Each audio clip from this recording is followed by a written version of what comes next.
الحمد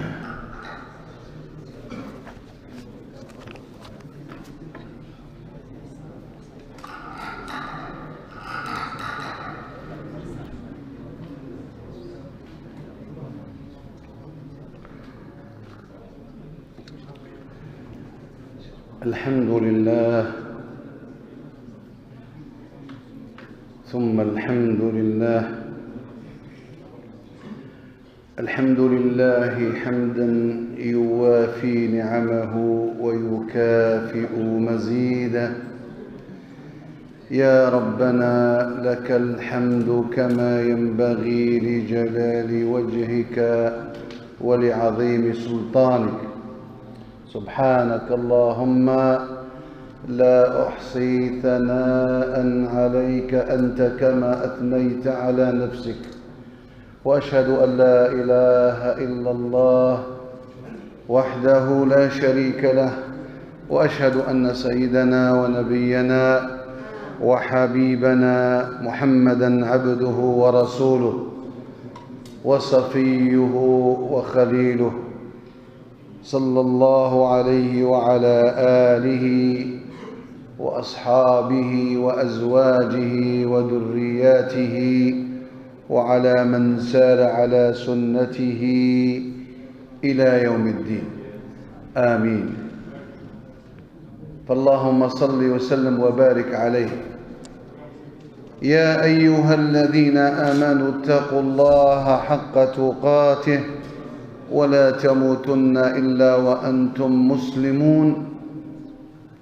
يا أيها الناس اتقوا ربكم الذي خلقكم من نفس واحدة وخلق منها زوجها وبث منهما رجالا كثيرا ونساء، واتقوا الله الذي تساءلون به والأرحام إن الله كان عليكم رقيبا.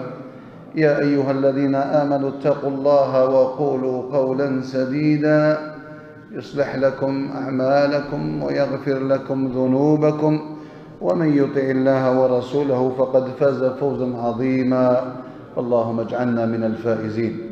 يا أحباب، حياكم الله وبياكم وشفاني وشفاكم وجعل الجنة إن شاء الله مثواي ومثواكم. قولوا آمين آمين. فاليوم نتكلم عن حديث.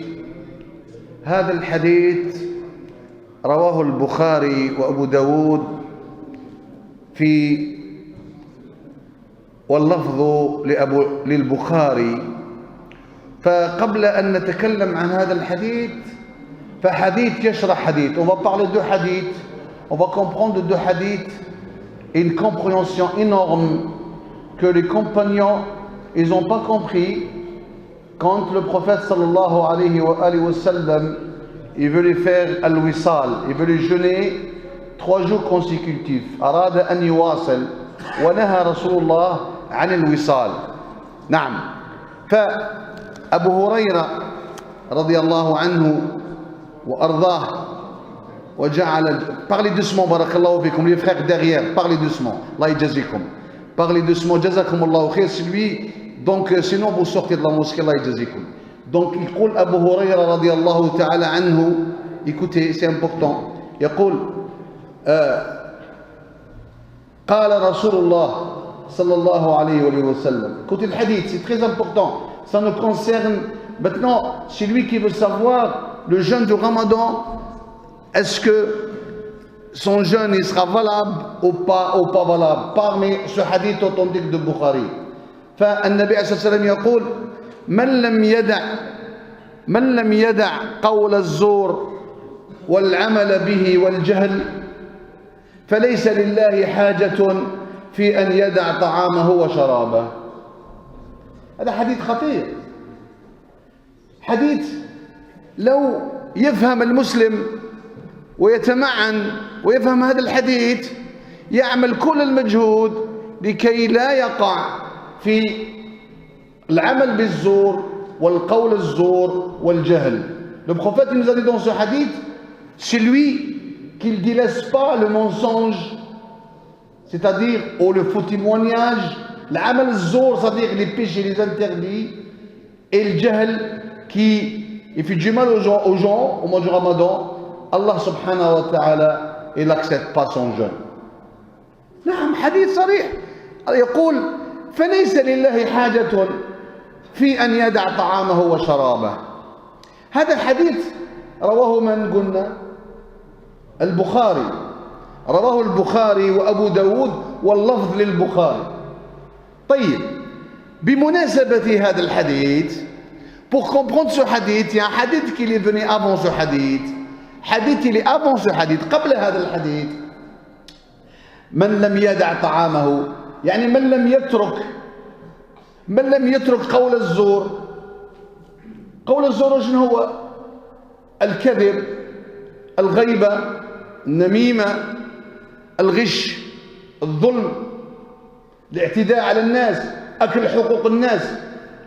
Les paroles de Zor ou appliquer le Zor, c'est tous les interdits. Hein? La médisance et faire du mal aux autres. Prenez la part que ce n'est pas ta part. Faire du mal pendant le mois du Ramadan. Ça veut dire celui qui fait ça pendant le mois du Ramadan, son Ramadan, il n'est pas valable. أيوة رب الكعبة. فليس لله حاجة. حديث النبي صلى الله عليه وسلم يقول. طيب mais il y avait un hadith avant ça. Ce hadith qu'il est avant ça,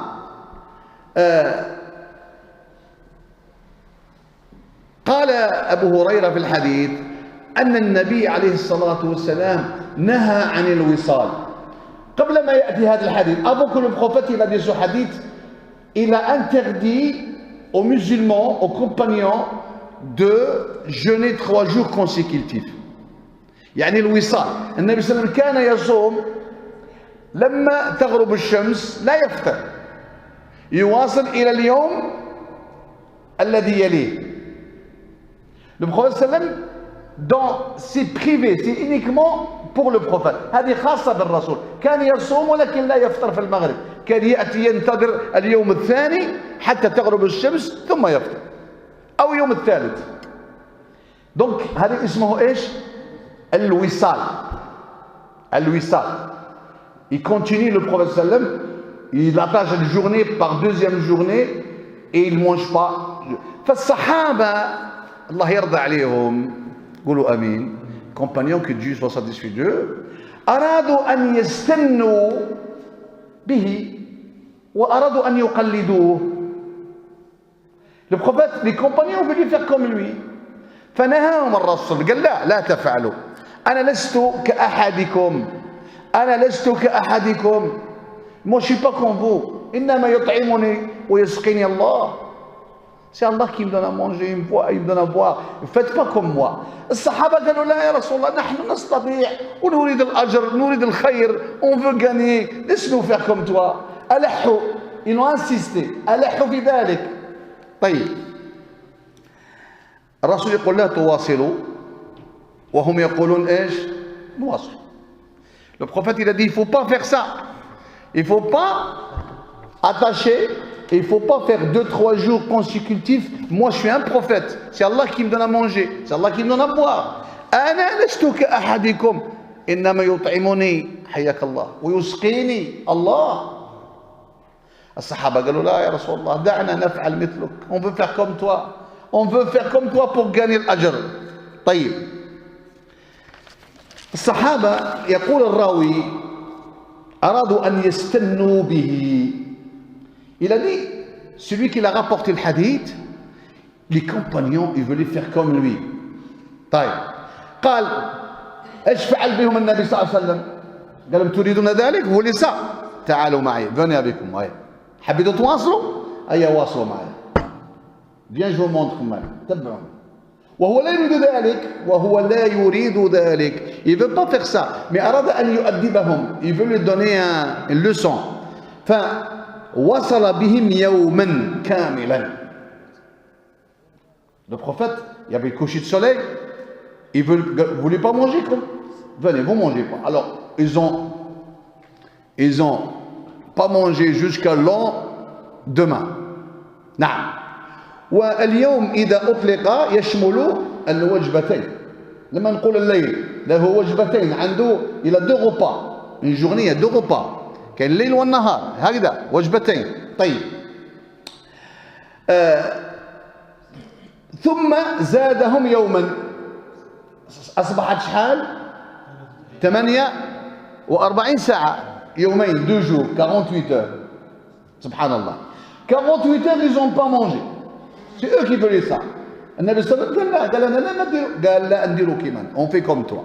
قال venez comme toi tu veux un exemple, tu veux faire une marche de 10 km ou là un footing, courir. Il va te dire non, je viens avec toi. Tu dis non, non, non, tu viens pas, c'est trop pour toi. Non, non, laisse-moi. Je te dis non, il insiste. Tu dis alors viens. Lui, il fait 2 km après.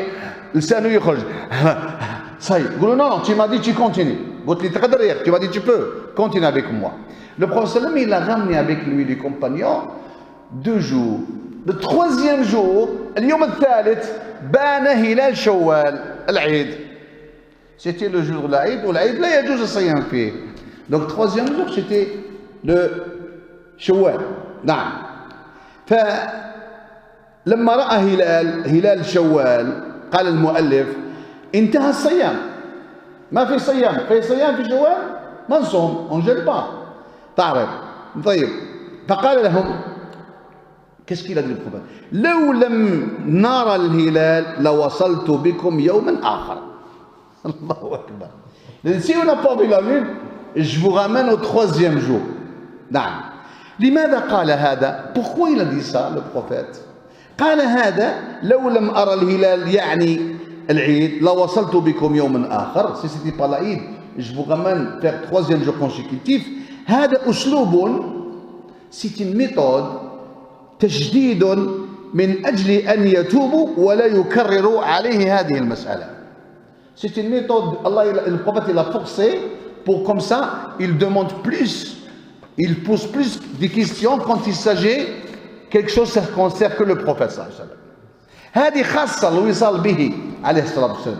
كما قلنا يا أحبابي هنا النبي صلى الله عليه وسلم فعل ذلك إلى فصا حتى لا يعود إلى هذا الإلحاح كأنه يحمل عليهم نتيجة لتشدد أو لتشددهم وعدم قبولهم الرخصة في الأول.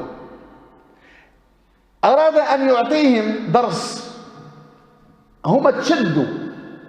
Ils étaient durs. Ils voulaient faire dur. Le prophète, il a donné non. Il a donné la permission. Ça, c'est pas pour vous. Eux, ils veulent faire comme le prophète. Le prophète, il a dit venez, je vous montre. نعم. Donc, فعل ذلك. وقال الشافعي، الإمام الشافعي ابن إدريس رحمه الله il a dit quoi؟ قال لو كان الوصال حراما ما وصل بهم اليوم واليومين. شفت استنباط العلماء. الشافعي il a dit si c'était interdit le وصال il ne fait pas un jour ou 2 jours avec eux. قال ولكنه مكروه. mais il est déconseillé.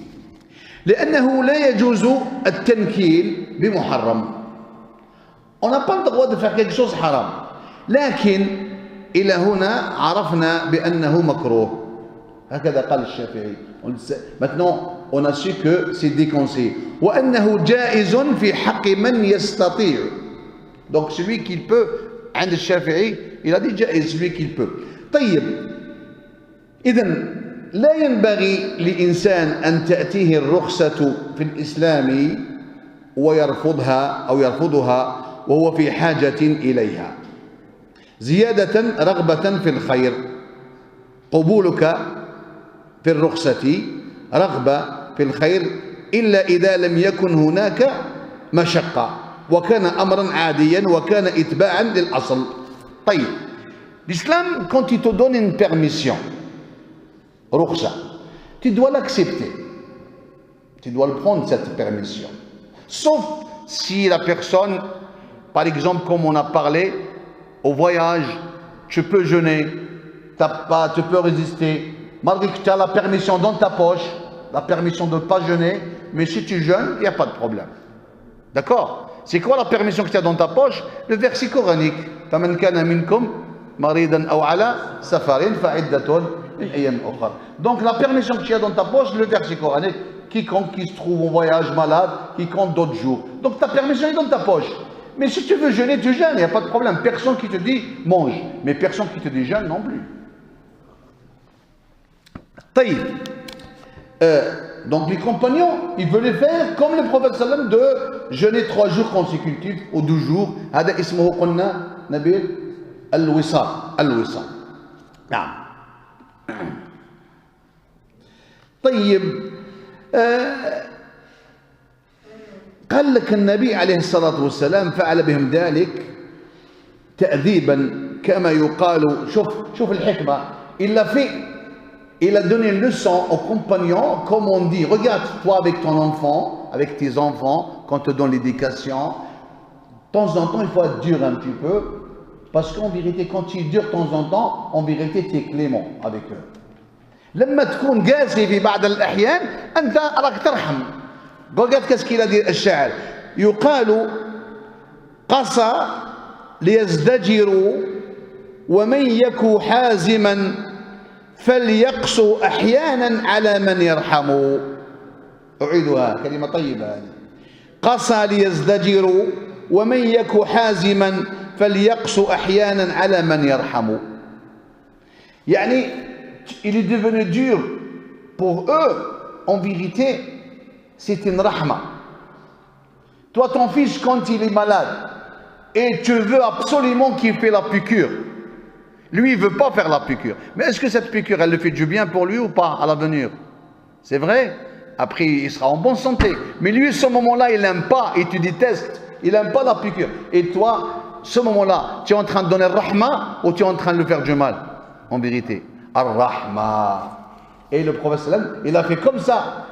Il était dur avec les compagnons pour montrer, vous ne revenez plus à me poser cette question, car qu'est-ce qui me concerne moi et ce n'est pas à vous. Moi, Allah il m'a autorisé de jeûner 3 jours consécutifs, car c'est lui qui me nourrit. Innama yut'imuni wa yusqini Allah. Innama yut'imuni wa yusqini Allah tabaraka wa ta'ala. طيب. لهذا جاء المؤلف رحمه الله ورحمكم وغفر له ولكم قولوا أمين. Cet auteur, qu'Allah il pardonne le pardonne, il a dit quoi? Il a ramené ce deuxième hadith. من لم يدع قول الزور والعمل به والجهل فليس لله حاجة في أن يدع طعامه وشرابه. Donc, pourquoi le prophète il a ramené ce hadith-là? Il veut dire le prophète aux compagnons et à nous, يريد أن يقول الرسول للصحابة وللأمة ليس الهدف من العبادة هي كثرة العبادة وإنما هي حسن العبادة. الله أكبر. Ce n'est pas l'objectif que tu fais beaucoup d'adoration si tu le fais bien. حافظوا على الصيام. الرسول يقول لهم عندكم شهر يكفيكم أن تحافظ على ذلك اليوم على صيام على صومك. لا تفسد صومك في ذلك اليوم. ما هوش أنك تكتر الليل وتكتر من القيام وتكتر والصوم يفسد في اليوم. ما الفائدة؟ ما الفائدة أن الإنسان يكتر من قراءة القرآن في النهار في الليل وفي النهار يكتر من الغيبة والنميمة والغش ويخدع العباد هذا نقول أنت لم تفهم شيء من الصيام. أليس كذلك؟ Une personne qui fait la médisance, qui triche, qui fait du mal, mais tu le trouves au mois de Ramadan, il récite le Coran la nuit, on dit tu n'as rien compris. Donc l'objectif c'est pas la quantité, c'est la qualité. La qualité. أحسن الصيام في اليوم. في bien le jeûne فقط. ولهذا يا أحبابي الرسول يقول اسمع يقول لهم ويقول لنا il dit à eux à nous إذا كنتم يا أمتي تريدون الخير بزيادة فليس في نوعية زيادة العمل ولكن في إحسانه وفي جودته وهو أن تحافظوا على الصوم في النهار من الفجر إلى الليل وأن تصوموا عما لا يليق للصائم. هذا هو السبب. Il veut dire le prophète sallam, ô ma communauté, ce n'est pas l'objectif de faire beaucoup de choses au mois du Ramadan. De faire qu'est-ce qu'Allah vous a ordonné à faire. Somo, jeûnez bien, de matin, de l'aube, jusqu'au coucher de soleil. Protégez vos jeûnes, protégez la vue, al-basar, al-sam', le lui, al-lisan, al-jawarih, les membres du corps. فهذا هو المطلوب منا. Et c'est ça, qu'est-ce qu'il veut dire le prophète عليه الصلاة والسلام. وفي الحديث من لم يدع قول الزور. يدع مضارع، فعل مضارع، c'est il part de passé. ولكن في شرعنا الشرع لا يحكمه زمان ولا مكان. إذا قال كان الله غفور رحيما سيبقى الله غفور رحيما إلى أن تقوم الساعة والحمد لله. Donc الحديث دع فعل الأمر. نعم، يعني من لم يدع، من لم يترك قول الزور. Celui qui ne délaisse pas le mensonge, le mal. Le prophète il veut dire من لم يدع قول الزور. اسمع قول الزور. وقول الزور يقول علماء اللغة الزور ملتقى نهاية الفم. الزور il est à la fin de ta bouche قالوا العلماء. يعني ils vont expliquer c'est quoi الزور. في أول البلغوم. Quand on a les glaires là, il arrive jusqu'à là. فيه زاوية هنا، هذه الزاوية الزور. والعلماء تطلق عليها الزور زور الإنسان، زور الحيوان. وسمي الزور زورا لأنه قالوا جاء جانبيا، لأن فتحة الفم كان مقتضاها الاعتدال إلى الرقبة، لكن انحنت ونزلت إلى الحلقوم وإلى المعدة. فالزور هو من حنى عن طريق الاستقامة ومنه الزائر. Donc il veut dire, العلماء, on ne va pas compliquer les choses, الزور c'est-à-dire يضل أو ضلال للعدالة. Quand on dit الزور, ça veut dire tu l'as déraillé la personne au droit chemin. تغيير الحقائق. مفهوم؟ Le faux témoignage, par exemple. Une personne, il n'a pas assassiné, il n'a pas tué quelqu'un. Il nous ramène un témoin, il dit si, je l'ai vu, il a tué quelqu'un. هذا شهادة الزور. Cette personne, il va aller au présent 30 ans. هذا غير الحقيقة ولا ما غيرش؟ il a changé la vérité. ولهذا كان النبي عليه الصلاة والسلام يحدث الصحابة عن الكبائر، الذنوب الكبائر. Un jour, il parlait des grands péchés. كان متكئا، il était allongé. فلما وصل إلى شهادة الزور قام، il s'est mis debout، اعتدل، قال ألا وشهادة الزور، ألا وشهادة الزور. قالها ثلاثا فقلنا ليته سكت، ليته سكت. Les compagnons, quand le prophète s'est énervé, il a dit oh, le faux témoignage, 3 fois. Les compagnons ils ont souhaité de ne pas parler. Laïtahu, on a souhaité qu'il s'était. Laïtahu sakat. نعم. طيب الشارع يعني الدين اهتم بهذه القضية، قضية الزور. نعم، قضية الزور، قول الزور هو القول الذي ينعطف عن الطريق المستقيم. فكل قول انحرف عن الطريق السوي فهو زور. كل قول، écoutez bien, chaque parole que tu sors de ta bouche, qu'il est interdit, qu'il n'est pas droit, ça fait qawl al-zour. Ça veut dire celui qui jeûne, il ne doit pas dire qawl al-zour, sinon son jeûne n'est pas valable. نعم، من لم يدع قول الزور والعمل به والجهل فليس إليه حاجة في أن يدع طعامه وشرابه. هذا قول الزور. قول الزور، des paroles de mensonge. On va parler c'est quoi الزور. فهو قالوا العلماء انحرف عن السوي فهو زور. أكبر ما يكون في ذلك شهادة أو شهادة الزور le faux témoignage. طيب أي الكذب. نعم الكذب. شوف الفرق بين الكذب وشهادة الزور. ما الفرق في ذلك؟ الكذب هو المطلق، جاء أحمد أم لم يجي أحمد، يقول لك جاء أحمد وما جاش، كذب عليك. Il te dit Ahmed il est venu, Ahmed il n'est pas venu en vérité. هذا ce mensonge absolu مطلق. أما شهادة الزور تتعلق بثالث. Il y a 3 personnes. Un troisième il vient, il témoigne un faux témoignage, comme ça, soit pour l'argent, soit pour la haine, etc. هنا قالوا العلماء الكذب يليها بعد ذلك الكذب في القول، يليها أيضا النميمة. La calomnie. La calomnie ça fait partie de الزور، هي من شهادة الزور. الصائم هذا في رمضان وينمم وينقل الكلام إلى فلان وعلان، هذا صيامه باطل. قالوا العلماء son jeûne est nul. حذر يا أحباب، هذه خطيرة. شوف الحديث البخاري من لم يدع إيش؟ قول الزور والعمل به والجهل فليس لله حاجة زين في أن يدع طعامه وشرابه. Il veut dire le prophète c'est lui qui délaisse pas ses péchés. Ça sert à rien qu'il jeûne. نعم يا أحباب. النميمة ثم الغيبة. La démisance. الغيبة إيش اسمها؟ La médisance. La médisance. نعم. La médisance de te parler derrière le dos de l'autre au mois de Ramadan. شوف الغيبة حرام أم لا؟ حرام. وهي في رمضان أشد. Il faut que les musulmans qui sachent ça. La médisance c'est interdit, mais au mois de Ramadan elle est plus interdite. Je vous donne un exemple.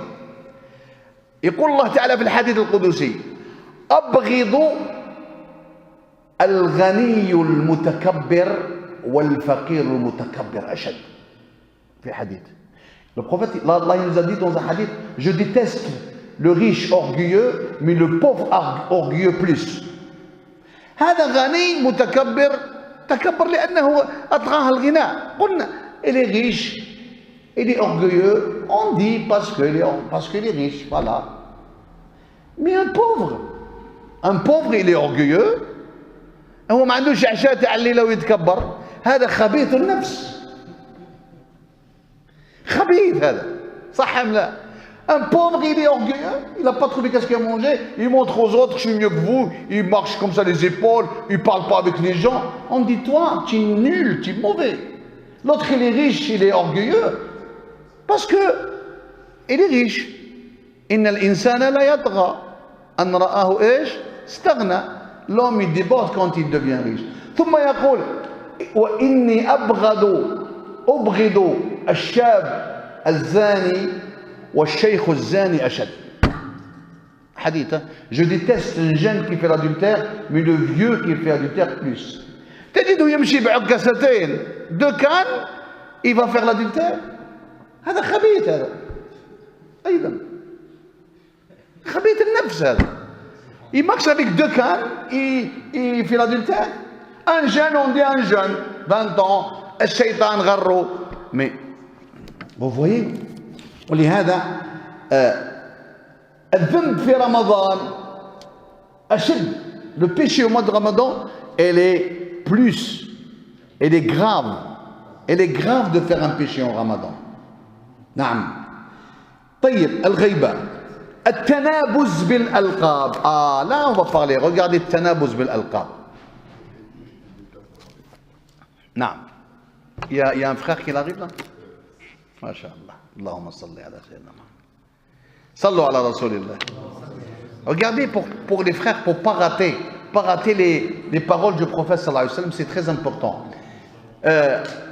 ايش قلنا الحديث يا احبابي؟ من لم يدع قول الزور والعمل به والجهل فليس لله حاجة في أن يدع طعامه وشرابه. Celui qui ne délaisse pas les péchés, les paroles de zor et l'acte de zor et il fait du mal aux autres, Allah subhanahu wa ta'ala il n'accepte pas son jeûne. طيب التنابز بالألقاب.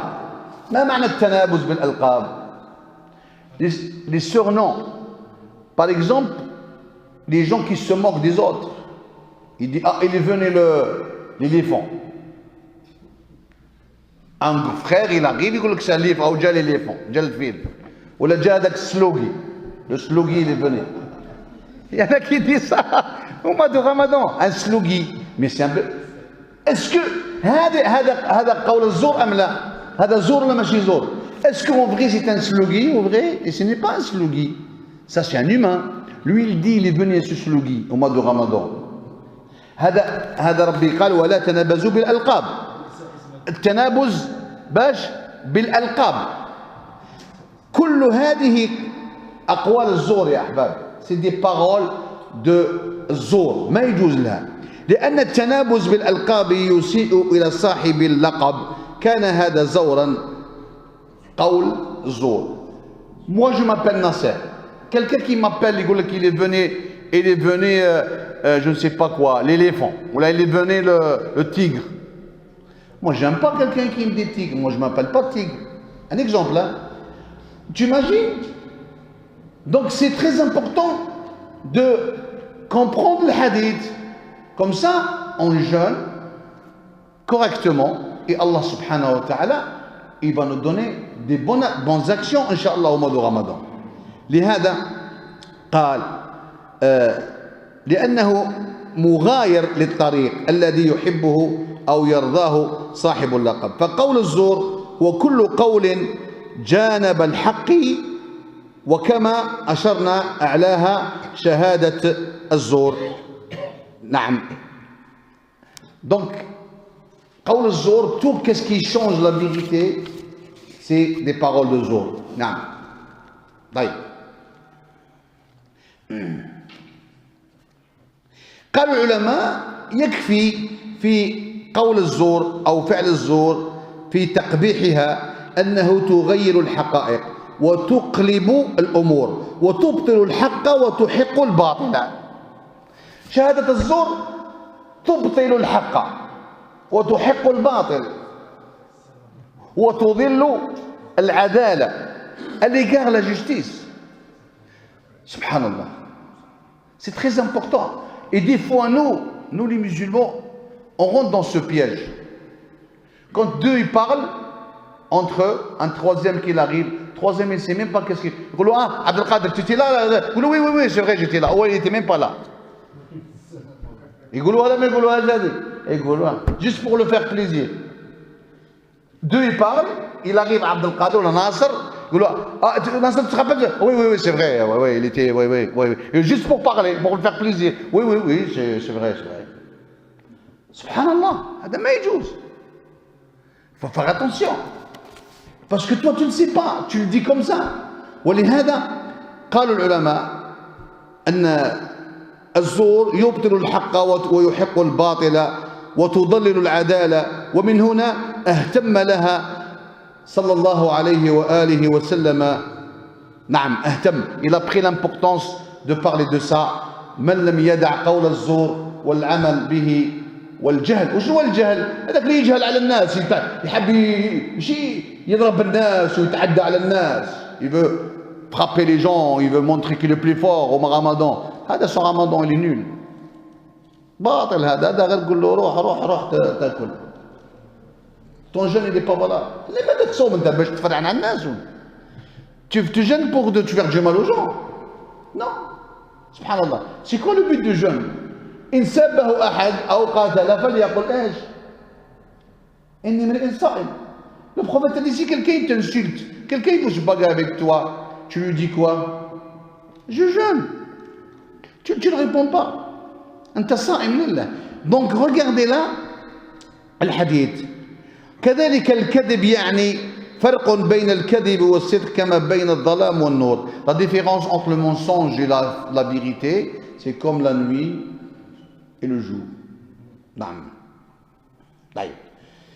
وما بين الحق والباطل لأنه أيضا يغير الوقائع. ما الفرق بين شهادة الزور والكذب إلا أن شهادة الزور تتعلق بثالث كما قلنا والكذب مطلق كما قلنا جاء أحمد أو لم يجئ وهو قد جاء وشافه. هو شاف أحمد جاء وقال لك ما جاش كذاب. هذا كذاب. il a Ahmed il est venu t'as dit il est pas venu. هذا كذب. وتقدم الحديث. شوف الحديث الذي قدمه النبي قبل هذا قال فإذا كان يوم صوم أحدكم فلا يرفث ولا يفسق زين ولا يسخب. Il t'a donné trois choses. Si un parmi vous il se trouve au mois du Ramadan, Allahumma ballaghna Ramadan, qu'Allah nous donne la vie jusqu'à Ramadan, قولوا آمين. Il se trouve au mois de Ramadan قال فلا يرفث. الرفث هو الحديث مع النساء في حضرة النساء، الرجل مع النساء أو الكلام الفاحش. الرفث يعني الإنسان يهضر مع النساء، قاعد يجمع غير مع النساء، راجل il reste avec les femmes, soit les femmes collègues de travail ou je ne sais pas quoi. Il voit le seul homme, il est entouré de femmes, il parle avec eux. Ou la vulgarité au mois du Ramadan. هذا الرفث. Le prophète il nous a déconseillé de parler comme ça au mois du Ramadan, de parler les mots, la vulgarité. الرفث. طيب. قال فلا يرفض. ثم قال ولا يفسق. الفسوق. Un pervers. Quand on dit quelqu'un pervers, رجل فاسق. الفسوق هو خروج عن الطاعة. خروج la sortie de l'obéissance. C'est ça le فسوق. كما يقول العرب. العرب ils disent quoi les arabes à l'époque؟ فسقت النوى أو فسقت النواة عن الرطبة. عن الرطبة. فسقت النوى عن الرطبة. شفت كي تخرج حبة تاع تمر الدقلة وتجي تحب تخرجها وتخرج هذيك العظمة تبقى. Quand tu prends une date molle et tu laisses le noyau à l'intérieur, il sort, tu ne prends pas le noyau. Ça veut dire le noyau il est sorti. C'est ça الفسوق. فسق الرجل خرج عن الطريق المستقيم. أو فسقت الحبة عن الرحى. Tu vois un blé, le blé حبة تاع قمح وهربت طارت ما دخلتش في الرحيوه، هذه هربت يعني فسقت عن الرحى. Elle est sortie de le moulin هذاك واسمه هذاك الرحى كي مولين هذه كلمة فسق. يعني إذا كان يوم صوم أحدكم فلا يرفث ولا يفسق ولا يسخب. الفسوق هو الخروج عن الطاعة. De te sort de l'obéissance. نعم. ونقول وفسقت الحبة عن الرحى يعني قفزت من تحتها وخرجت. ومنه الفويسقة. الفويسقة. Regardez quand on va parler de mots الفسوق. الفويسقة هي الفأرة.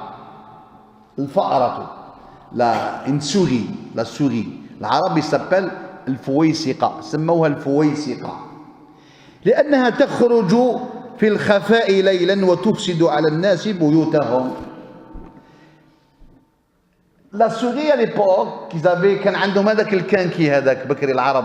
Vous savez on appelle ça comment pour faire la lumière là avec l'huile. Comment on appelle le kanki, c'est ça? Hein? Non en français على بالي نهضر العربية مصباح ولكن بالفرنسوية. نعم une lampe à tapette ou la lampe, voilà, non pas vite. Donc elle marche avec l'huile. Donc sur l'huile là, la souris elle sort. La souris qu'est-ce qui l'intéresse en vérité? L'huile. Elle veut lécher l'huile. Il y a un fil. Elle fait quoi? Seulement elle faut ici. Elle fait le feu chez les gens. Elle fait quoi? Elle rentre, elle tombe la lampe. Après elle casse. Elle fait quoi? Elle pour reprendre l'huile. Quand la lampe elle tombe, il y aura le feu dans la maison. Donc, à cause de cette فويسقة, de cette souris, لهذا سموها الفويسقة. خرجت لكي تفسد على الناس بيوتهم. والفاسق يفسد في الأرض. الله أكبر. الفاسق il fait le désordre. Le pervers la même chose. نعم. يعني تفسد على الناس بيوتهم كما قال صلى الله عليه وسلم. قال شوف النبي صلى الله عليه وسلم قال في الحديث قال أوكئوا السقاء وخمروا الإناء واغلقوا الأبواب. Le prophète, il a dit ça. Il a dit أوكئوا السقاء وخمروا الإناء واغلقوا. Protégez vos lampes et protégez vos plats et fermez les portes. Le prophète, il a dit ça. Il parle à son époque. Il ne faut pas elle vient la souris. قال وأطفئوا السراج. Éteignez le siraj, le misbah, la lumière. فإن الفويسقة تضرم على الناس بيوتهم. ومعنى تضرم على الناس بيوتهم يعني السرج والسراج، يعني تحرق على الناس بيوتهم. Elle fait le feu cette souris. نعم. إذا اسمها إيش هذه؟ الفويسقة. الفويسقة. فهو عبارة عن إناء يوضع فيه الزيت وفتيل يأتي إلى الزيت على فات هذا الإناء مثل كأس يشعل فيظل يضيء ويستمد من الزيت إلى أن يفرغ الزيت ويطفئ، فتأتي الفأرة تريد أن تلحس هذا الزيت، ولكن إشعال السراج بالنور أو بالنار يضايقها، فماذا تفعل؟ فتدفع هذا المصباح ينكسر وتأخذ الزيت وتنحرق البيت. Donc cette souris elle vient, elle est maligne, elle pousse cette lumière pour l'huile, pour elle casse, donc il y aura le feu, mais elle ne pense pas qu'il y a le feu.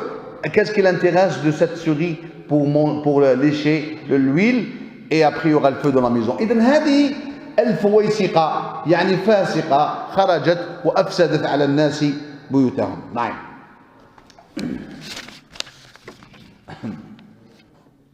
طيب هذا فقالوا العلماء فسميت فويسقة لخروجها للإفساد. إذن الفسق يكون بالقول فلا فسوق.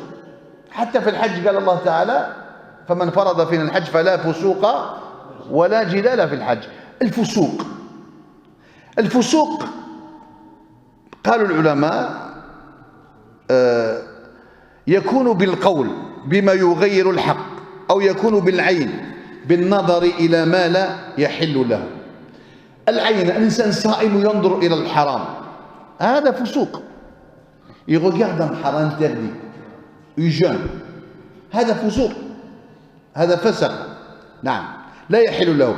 ويكون بالسمع، il écoute، il entend، حينما يستمع إلى ما لا يرضي الله تبارك وتعالى. مثلا اثنان يتكلمان على شخص ثالث بالغيبة أو بالنقيصة واستمع إليهم ولم يتكلم. اثنان يتكلمان عن ثالث بالنقيصة. Deux personnes, ils parlent d'un troisième de la médisance. Et toi, tu viens, tu es le troisième, tu écoutes. Mais tu ne dis rien, tu ne parles pas, mais juste tu écoutes. Tu es complice avec eux. أنت شريك في الإثم. وهذا من الفسوق في رمضان. هذا من الفسوق. نعم. C'est un grand piège, c'est vrai ou pas? Des fois, on ne rend pas compte. Des fois, on jeûne, au mois de Ramadan, on trouve deux, ils parlent de troisième. Et toi, tu es avec eux, tu parles avec eux, normal, tu écoutes. Ou peut-être tu rentres dans leur jeu. Et après, à la fin du compte, tu peux dire que ton jeûne, il a un virus. Peut-être Allah, il n'accepte pas ton jeûne. Et si Allah, il n'accepte pas, c'est un grand problème. صح ولا ماشي صح؟ مشكلة يا أخي. C'est une مشكلة. C'est un grand problème. Tu jeûnes toute la journée et tu le rends ton jeûne nul à cause d'une petite parole derrière le dos de l'autre, la médisance. Et même tu ne parles pas, tu l'écoutes. Deux personnes qui parlent à quelqu'un, toi tu es avec eux, et tu ne dis rien, tu es associé avec eux. أنت شريك معهم، استمعت إليهم ولم تتكلم، ولكن مجرد سماع. وكما قيل، شوف ماذا قال، شوف ايش قالوا العلماء. Écoute, شوف الكلام الطيب. Écoute les Arabes à l'époque comment ils parlent bien. Ils disaient وسامع الذم شريك لقائله.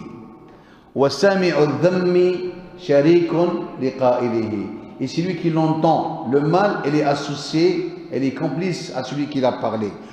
ومطعم المأكول شريك للآكل. الله. ومطعم المأكول شريك للآكل. Et celui qui donne nourrit quelqu'un, il est complice avec lui dans l'adr. Toi, quand tu nourris quelqu'un, quelqu'un qui jeûne et tu le nourris, est-ce que toi, tu as le hasanat ou pas? Subhanallah. C'est la même chose quand quelqu'un, il écoute un mal qui sort de la bouche, qui parle de ton frère, et toi tu es avec lui, tu l'écoutes, tu ne dis rien, tu l'as même péché avec lui. Comme si, comme l'autre, بالمقابل, tu nourris quelqu'un, شوف ايش قالوا سبحان الله العظيم. وسامع الذم شريك لقائله ومطعم المأكول شريك الآكل.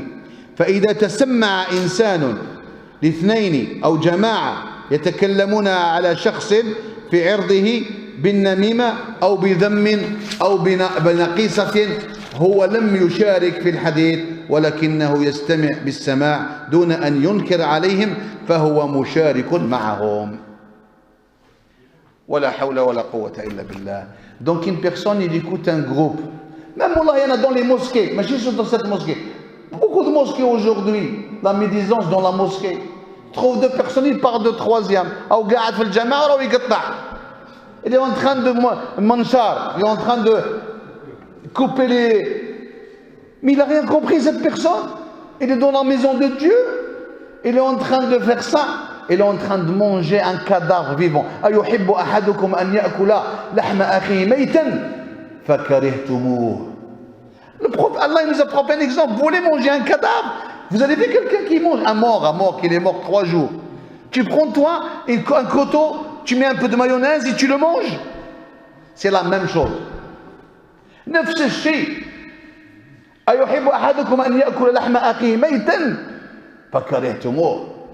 Donc, c'est très important au mois du Ramadan. Si tu trouves deux personnes, ils parlent derrière le dos de troisième, tu ne restes pas avec eux. Même si tu le restes, tu ne dis rien, tu es associé avec eux. Ton jeûne, il n'est pas valable. C'est yamak batal. C'est très important. Ça, on doit. Je commence par moi le premier. Je ne suis pas mieux que vous. أنا مانيش أفضل منكم. نبدأ بنفسي. أننا نحاول أن في رمضان أن نبتعد عن هذه الأمور الصعبة. اللهم نجينا. قولوا آمين. آمين. ومن هذا قال العلماء الفسق في اليد. donc قال فلا فسوق. فإذا كان يوم صوم أحدكم فلا يفسق. الفسق في اليد هو البطش. إنسان يضرب الناس. La personne qui tape les gens. هذا فاسق أم لا؟ فاسق. هذا أيضا. واليد التي تأخذ ما لا يليق الحرام. السرقة. Le vol. ولا يدي حوايج ماشي ديالو. Il prend quelque chose, c'est pas à lui. Hein? Je vous donne un exemple. Tu marches dehors, tu vois monsieur, il a perdu son portefeuille. Il n'y a que toi que tu l'as vu. Toi, tu prends le portefeuille, tu ouvres, tu trouves plein de billets dedans. Et tu le mets dans ta poche. هذا ماشي هذا? C'est bon comme ça? On fait? Si tu le fais comme ça, et tu jeûnes, on te dit, mon frère, tu joues à quoi? Tu joues à quoi? Ton jeûne, il n'est pas valable. صيامك باطل. لأن هذه اليد لازم تكون في رمضان يد الله. La main de Dieu, ta main au mois de Ramadan, العلماء قالوا. تكون لك يد الله. نعم. أنت لما تصبح صافي تصفي نفسك. كنت إيش؟ يده التي يبطش بها الله يقول. وسمعه الذي يسمع به ورجله التي يمشي بها. Donc toi, quand tu arrives à top de taqwa, كتب عليكم الصيام كما كتب على الذين من قبلكم لعلكم تتقون. On jeûne pour arriver à ce stade, le degré d'être pieux, la piété. Donc ta main devient la main de Dieu. يدك تصبح يد الله. يعني الله تعالى يسيرها. لا تفعل إلا الخير، لا تمس إلا الطهارة، لا تمس إلا الخير. حتى هذه اليد إذا مسيت بها شخص قلت بسم الله وقرأت عليه الفاتحة يشفى بإذن الله، لأنها مباركة. La droite, il a la bénédiction. Et c'est toi avec la droite, tu prends le haram. Il est où la bénédiction؟ أين هي البركة فيها؟ ما تكون فيها بركة. نعم. إذن اليد قالوا العلماء هو البطش وامتدادها واكتسابها ما لا يجوز شرعا. هذا فسق. فسق يعني la personne il prend quelque chose qui n'est pas lui. Qui travaille, il prend la paye qu'il ne mérite pas. Lui, il travaille 2 heures, il touche 10 heures. هو خدم من غير 6 سوايع ادى قيمة تاع 10 سوايع. قل له هذا يا أخي هل هذا يجوز؟ t'as pas le droit de faire ça. إذا نشوف الحديث يعني إذا كنت صائما قال فلا يفسق. إذا كان الصوم يوم أحدكم فلا يفسق. اليد البطش. اسمع البطش يعني تبطش بها. Tu tapes des gens ou tu fais du mal avec ou tu montres ton doigt. La médisance توري بصبعك تقول هذاك فلان هذاك مدرح كدا وهذاك اللي با بون. هذا أيضا من الفسوق. Tu sais quand tu montres un doigt, regarde, quand tu montres un doigt à quelqu'un, tu dis celui-là il est nul. Il y a combien de doigts contre toi? 3. C'est tes doigts. Ils vont dire toi tu es 3 fois nul. تقول هذاك عيان يقول لك انت عيان 3 مرات. شكون تقول هذاك رجل طيب يقول لك انت طيب 3 مرات. Si tu dis moi cette personne elle est beau, ils vont dire toi tu es beau 3 fois.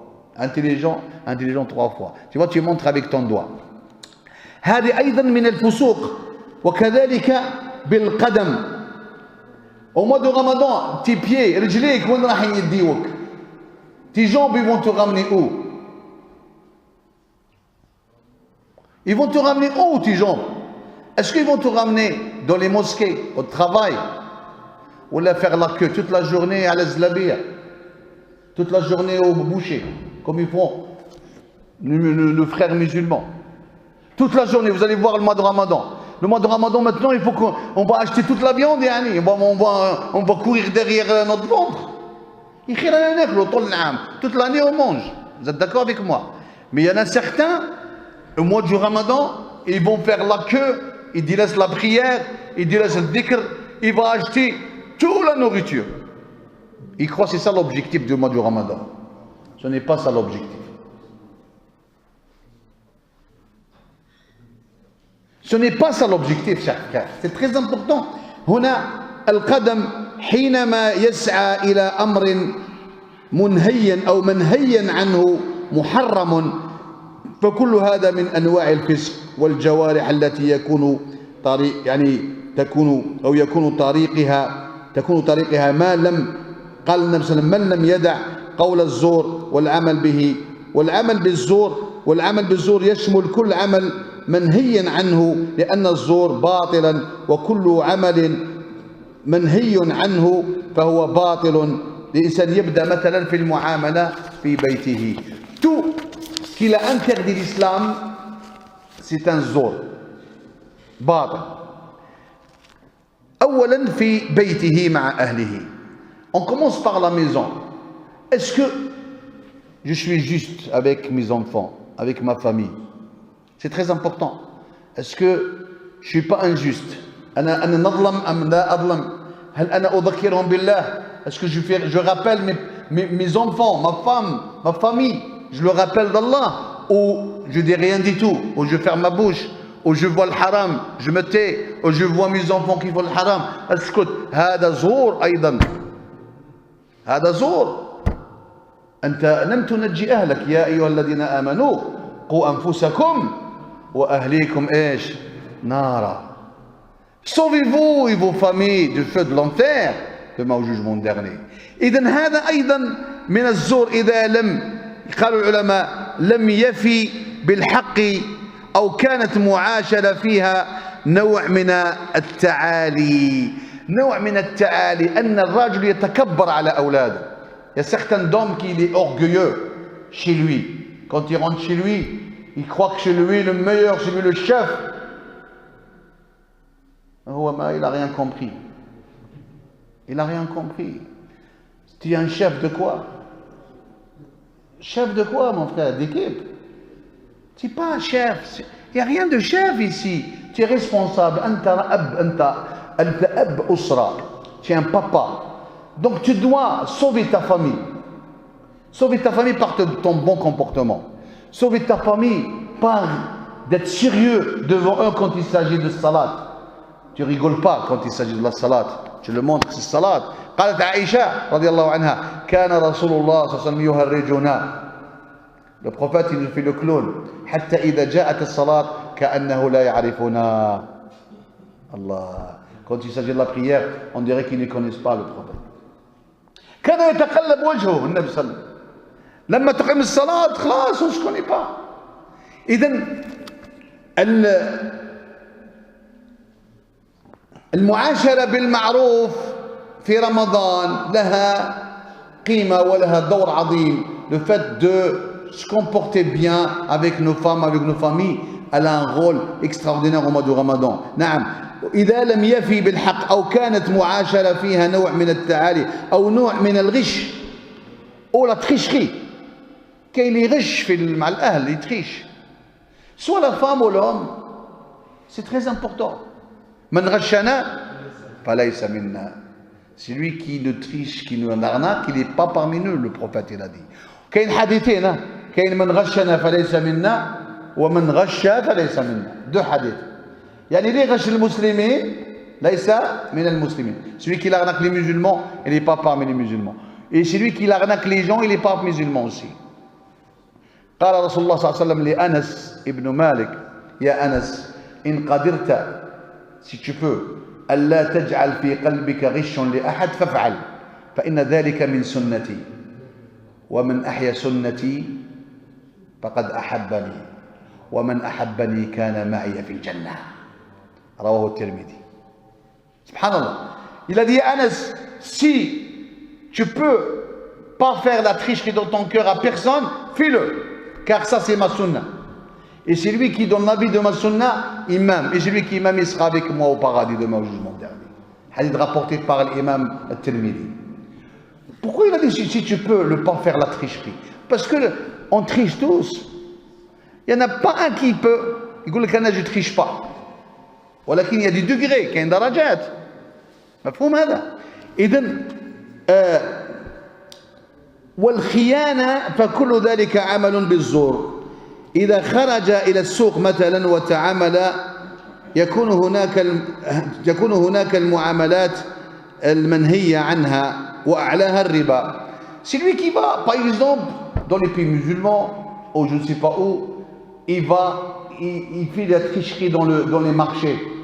La chose, il a acheté, par exemple, il a acheté 5 dinars ou 5 euros, ou il dit Wallah, l'adrim, je l'ai acheté 10, yahlef.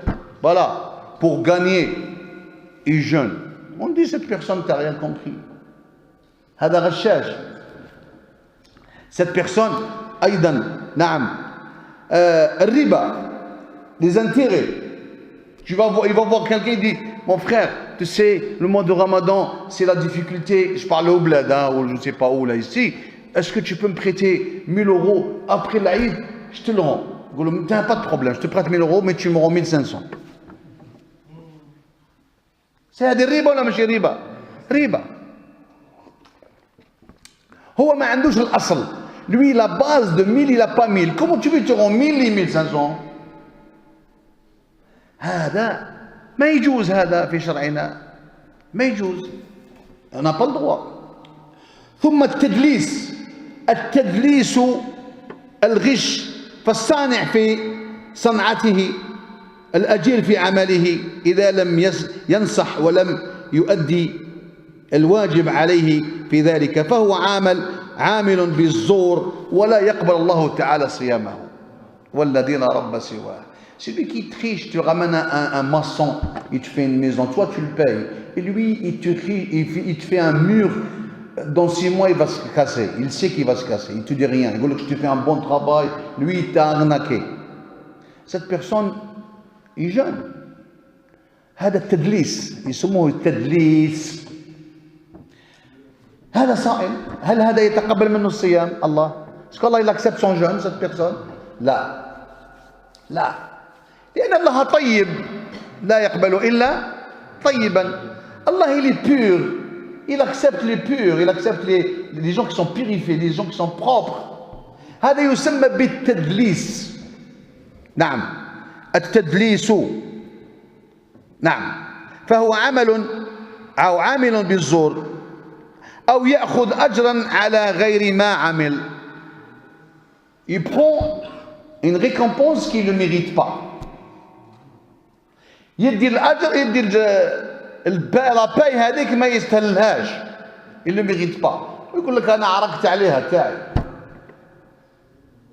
الله تعالى يقول في الآية وإذ أخذ الله ميثاق الذين أوتوا الكتاب لتبيننه للناس ولا تكتمونه فاشتروا به ثمنا قليلا فبئس ما يشترون لا تحسبن الذين يفرحون بما أتوا ويحبون أن يحمدوا بما لم يفعلوا فلا تحسبنهم بمفازة من العذاب ولهم عذاب أليم. صدق الله العظيم. آية من سورة آل عمران. Il y a certains gens, là il parle des enfants d'Israël ici dans ce verset. Le prophète sallam il est parti leur poser une question à la Médine, dans la Torah, ils n'ont pas répondu, ils ont menti, ils n'ont pas dit la vérité. Le prophète il a dit barakallahu fikum, qu'Allah il donne la bénédiction. Ils étaient contents. Allah subhanahu wa ta'ala il a dit وَإِذْ أَخَذْنَا مِيثَاقَ الَّذِينَ أُوتُوا الْكِتَابَ لَتُبَيِّنُنَّهُ لِلنَّاسِ فنبذوه وراء ظهورهم واشتروا به ثمنا قليلا فبئس ما يشترون لا تحسبن الذين يفرحون بما أتوا ويحبون أن يحمدوا بما لم يفعلوا فلا تحسبنهم بمفازة من العذاب ولهم عذاب أليم. وهذه خاصة ببني إسرائيل هذه الآية. هذا أحبابي c'est-à-dire c'est lui qui veut prendre une paye qui ne le mérite pas. هذا التدليس وهذا من الزور. ما زالش وقت. هذا من الزور. الزور إذا كان صوم يوم أحدكم فلا يفسق الفسوق. وقلنا فسخت الحبة من الرحى. Un blé quand elle sort de le moulin هذاك on dit elle est sortie. كذلك فسق الرجل إذا خرج من الطريق المستقيم. هذا يقولوا له فاسق. الآية ايش تقول؟ وإذ قلنا للملائكة اسجدوا لآدم فسجدوا إلا إبليس أبى. صح هذه آية أخرى أبى. في سورة الكهف ايش قال؟ إلا إبليس ففسق عن أمر ربه. فسق خرج عن أمر ربه. شفت كلمة فسوق يعني خرج. إنسان صائم, le jeûneur qui jeûne au mois du Ramadan, s'il prend le chemin, c'est-à-dire il devient pervers, يفسق, ça veut dire il est sorti de droit chemin. والفسوق يشمل كل الحرام. كل ما حرم الله فهو ايش؟ فسوق. Tout qu'est-ce qu'il a interdit Allah, c'est فسوق. طيب قالوا العلماء أو أيضا التدليس في البناء ولم ينصح أو إلى آخره أي نوع من الغش في الصنعة. نعم la tricherie. Un exemple, un boulanger qui vend au mois du Ramadan du pain. هو الخبز تاعو صباح له le pain d'hier. Il va te dire non c'est du jour. هذا qu'est-ce qu'on dit? هذا il a triché ou pas? Il a triché. Toi tu donnes l'argent proprement, il te donne le pain d'hier avant-hier, il te dit pas la vérité. S'il te dit la vérité, il n'y a pas de problème. Il dit qu'il y a mon frère, c'est le pain d'hier. Tu veux prendre ou tu l'as ou tu ne le prends pas. Ça oui. Mais s'il ment, il dit non c'est le pain d'aujourd'hui. هو صائم. هذا نقول له أنت فاسق. فاسق أم لا؟ فاسق. سبحان الله كذب. وهذا الزور ولا ماشي زور؟ عمل الزور. وقلنا الزور ايش يدير؟ يغير ايش؟ الحقائق، يشونج لا فيريتي. الزور ça veut dire le mensonge. طيب ايضا قالوا العلماء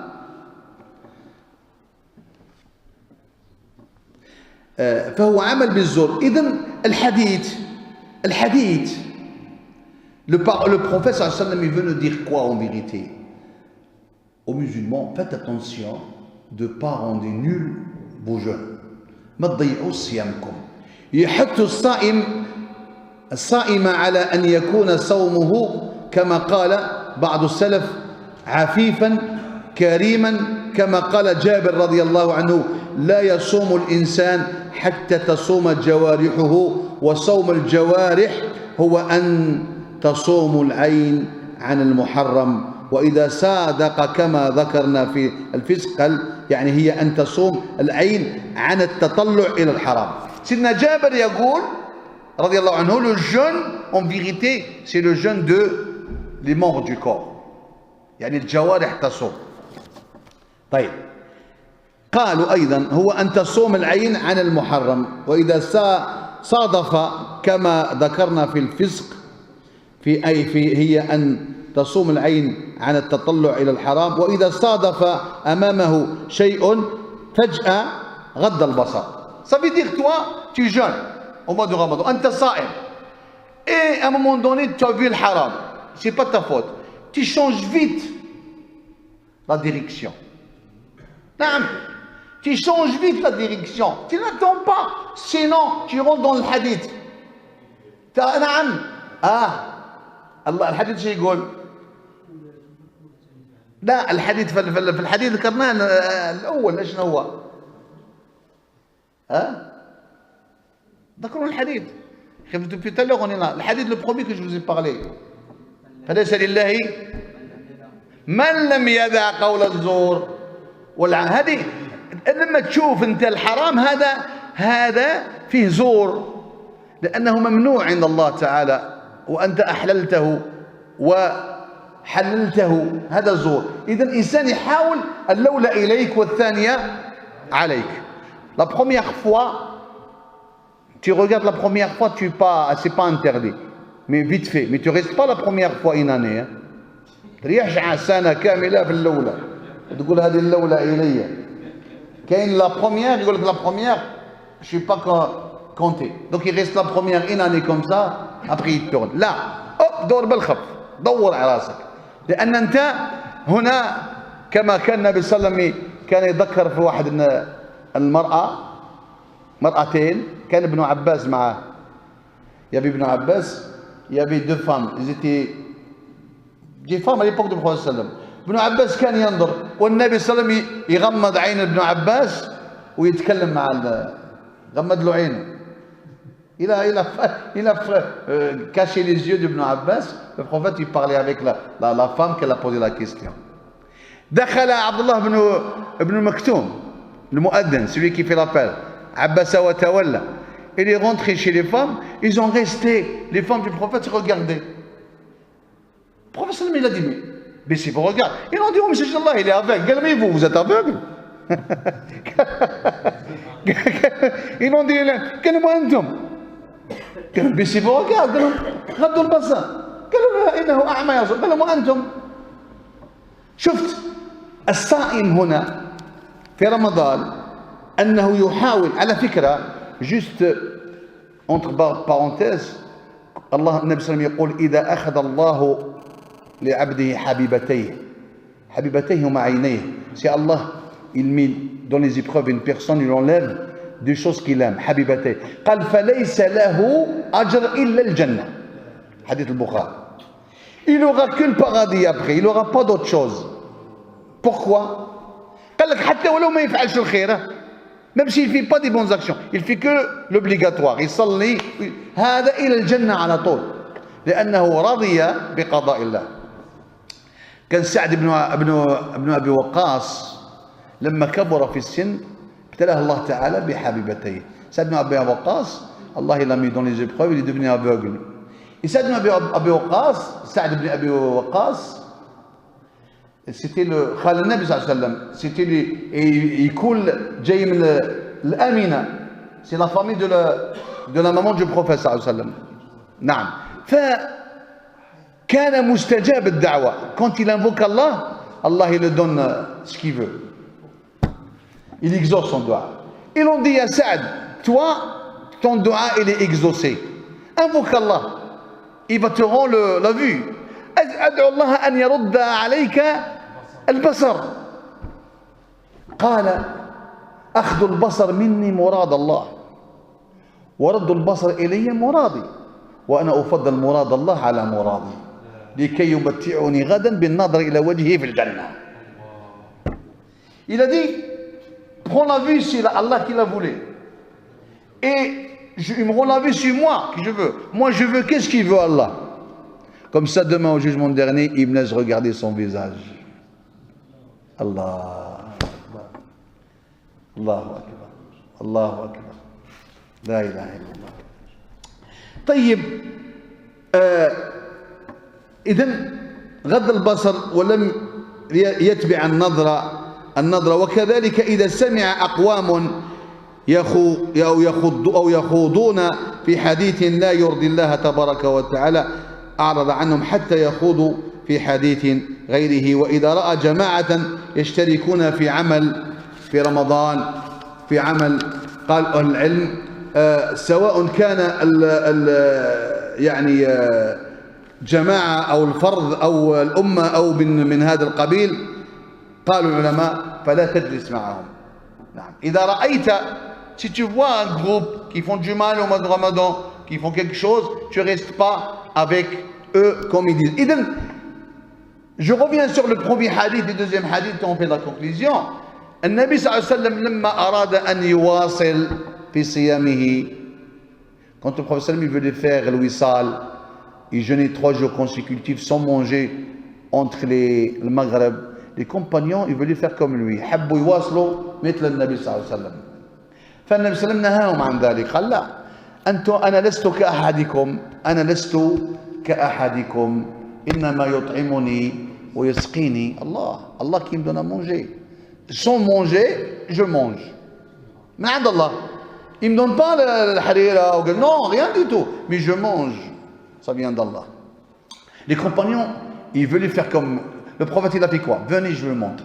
Il a dit, alors vous faites avec moi, comme moi. Il a fait premier jour, deuxième jour. Le troisième jour, qu'est-ce qui s'est passé? La lune de quoi? De l'Aïd, de Shawwal. Il a dit le prophète, si il n'y avait pas la lune, vous venez avec moi jusqu'à troisième jour. Après, le prophète, il a fait ça pour montrer que faut pas faire comme moi. Après, il a montré quoi? Il a sorti ce hadith. من لم يدع قول الزور والعمل به والجهل فليس لله حاجة في أن يدع طعامه وشرابه. Après, il a montré. Il a dit le prophète sallam aux compagnons, en vérité, le vrai jeûneur, celui qui veut jeûner, c'est pas la quantité, c'est la qualité. C'est jeûner bien, c'est protéger vos jeûnes. C'est pas que tu le fais beaucoup et l'autre côté, tu rends ton jeûne nul par la langue, par le regard, le haram, par comment tu travailles, tu arnaques les gens, par etc., etc. Donc, le vrai jeûneur, c'est lui qui protège son jeûne. Il protège son jeûne au mois du Ramadan. يعني il fait le jeûne comme Allah subhanahu wa ta'ala il a ordonné. هذا هو الحديث من لم يدع قول الزور والعمل به. قول الزور والعمل به والجهل. إذن شوف on finit ça. Après il a dit إذا كان يعني صوم يوم أحدكم فلا يرفث ولا يفسق ولا يسخب. السخب وش هو السخب؟ هو رفع الصوت. De élever la voix. On voit dans les marchés, oh l'ayat, il crie les gens. C'est celui qui jeûne, il ne faut pas élever la voix. Il ne faut pas, la yaskhab, wala.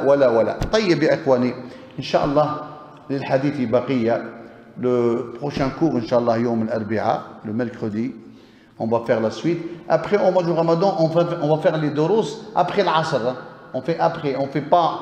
Je sais si on fait entre le Maghreb, personne qui reste entre le Maghreb. Ils vont tous manger. Donc on fait. après العصر إن شاء الله. نسأل الله تعالى أن يتقبل منا ومنكم أن يبارك لنا فيما بقي من شعبان ويبلغنا رمضان اللهم يا كريم رفعت لك الأيدي في هذه الساعة يا رب العالمين. اللهم اجتمعنا على مائدة إحسانك، حاشاك أن تطردنا منها خائبين. اللهم أعط لكل واحد منا مسألته. من كان فينا في هذه الساعة مريضا فاشفيه، من كان فينا ضالا فاهديه، من كان فينا فقيرا فاغنيه. اللهم إنك عفو تحب العفو فاعف عنا. اللهم طهر قلوبنا واشرح صدورنا ويسر أمورنا واغفر ذنوبنا. اللهم بلغنا رمضان، وفقنا لصيامه وقيامه وفهمه وتلاوة كتابك يا رب العالمين. اللهم ارزقنا قبل الموت توبة، وعند الموت شهادة، وبعد الموت جنة وملكا عظيما. سبحانك اللهم وبحمدك، نشهد أن لا إله إلا أنت، نستغفرك ونتوب إليك، وآخر دعوانا أن الحمد لله رب العالمين. وإياكم إن شاء الله. وفيك بارك الله.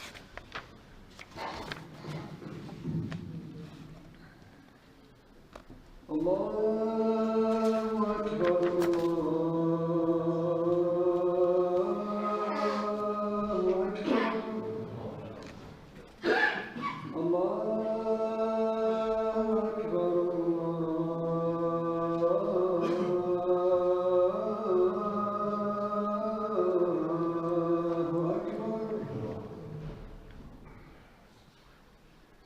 أشهد أن لا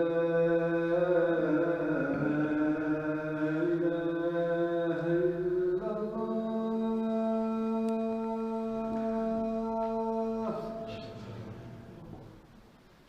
أشهد أن لا إله إلا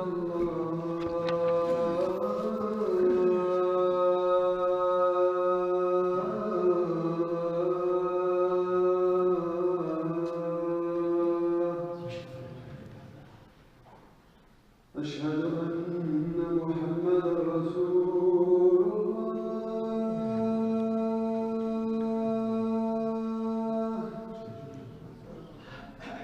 أشهد أن